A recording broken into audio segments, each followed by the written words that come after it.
Oi, gente. Hoje a gente vai explorar uma história fascinante, mas que, olha, raramente é contada. A gente vai falar sobre as contribuições gigantescas da África para a ciência e para a tecnologia.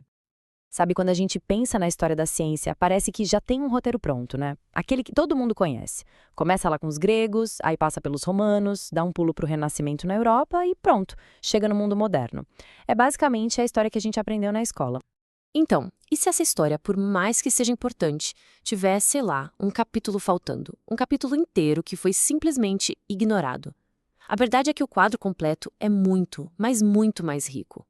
Hoje, a gente vai mergulhar exatamente nesse capítulo que ficou tanto tempo na sombra. Vamos lá? E para começar essa jornada, a gente vai direto para as linguagens que falam com o universo, matemática e astronomia.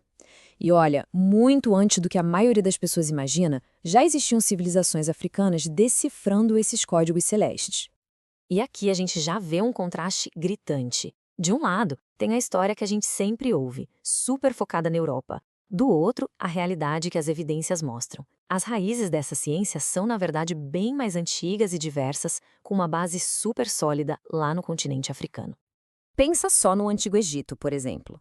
Eles não só criaram um sistema numérico decimal super sofisticado, como também pegaram conceitos complexos de geometria e trigonometria e aplicaram na prática. As pirâmides, gente, com aquela precisão absurda, são a prova viva, até hoje, desse domínio matemático. E o olhar deles para o céu, nossa, era tão avançado quanto. Civilizações como a de Meroe, onde hoje fica o Sudão, tinham um conhecimento profundíssimo e dos ciclos do céu. Eles mapeavam as órbitas da Lua, dos planetas, tudo com uma clareza que é de cair o queixo para a época. E olha só, para a gente ter uma noção do nível de precisão, o calendário solar de Meroe já tinha 365 dias. É um feito de observação e de cálculo absurdo, que só virou padrão no resto do mundo muito, muito tempo depois. Impressionante, né? Ok, mas como é que todo esse conhecimento, que parece tão abstrato, se transformava em coisa prática do dia a dia? Bom, é aí que entram a medicina e a agricultura. Na medicina, os egípcios antigos estavam na vanguarda. Eram verdadeiros pioneiros. Eles faziam cirurgias complexas, tinham sistemas inteiros para diagnosticar doenças e um conhecimento de farmácia incrível. Usavam plantas para criar uma infinidade de remédios. E claro, para sustentar tanta gente, precisava de inovações agrícolas geniais. E elas vieram. Técnicas como irrigação, rotação de culturas, não eram só soluções ali para eles. Essas ideias se espalharam e, no fim das contas, viraram a base do desenvolvimento da agricultura no mundo todo. Bom, com todo esse conhecimento, com comida garantida, o que acontece? As civilizações florescem. E isso nos leva direto para a engenharia e para a metalurgia, os pilares da construção dessas sociedades. E as provas do domínio da engenharia africana, bem, elas são literalmente monumentais.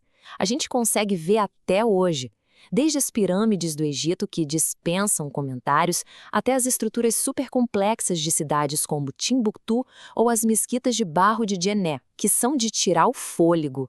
A habilidade de construir coisas grandiosas era simplesmente inegável. E o que estava por trás de tudo isso, dando a força para essas construções? Uma metalurgia de ponta, super avançada. A capacidade de produzir ferro, bronze e ouro em larga escala, isso não era só uma técnica, era o coração pulsante que movia a economia, a arte e a tecnologia no continente inteiro. Certo. Depois de ver todos esses exemplos incríveis, fica aquela pergunta no ar, né? Tá, mas por que falar sobre isso agora? Por que isso é tão importante hoje? E aqui tem um ponto que é a chave de tudo. O conhecimento africano nunca esteve numa bolha isolado. Muito pelo contrário, ele fazia parte de uma rede global super vibrante. As ideias viajavam, sabe, pelo comércio, pelas migrações, uma cultura influenciando a outra e enriquecendo o desenvolvimento da ciência no mundo todo. É por isso que quando a gente fala sobre isso, a gente está falando de descolonizar a ciência. E calma, isso não quer dizer apagar uma parte da história para colocar outra. Nada disso. Significa completar a história, sabe?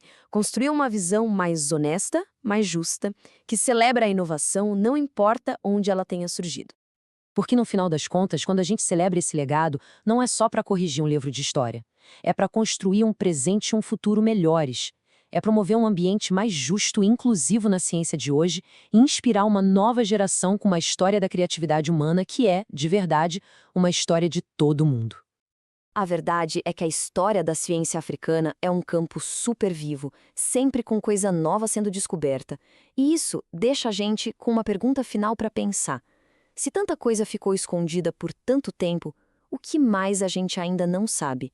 Que outras contribuições incríveis, de tantas culturas diferentes pelo mundo, ainda estão por aí, só esperando para serem redescobertas e celebradas? Fica aí a reflexão.